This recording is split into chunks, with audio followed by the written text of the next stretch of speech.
1 Januari tahun 2007, sebuah pesawat komersial lepas landas dari Surabaya menuju Manado. 102 orang ada di dalamnya, namun tak ada satupun yang pernah tiba di tujuan. Beberapa orang menduga bahwa pesawat dihantam cuaca buruk secara tiba-tiba. Ada juga yang percaya bahwa wilayah perairan Sulawesi memiliki anomali magnetik yang membuat pesawat kehilangan arah.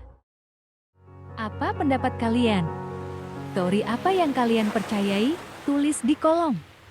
Jangan lupa like, subscribe, dan aktifkan lonceng notifikasi agar tidak ketinggalan kisah misteri lainnya.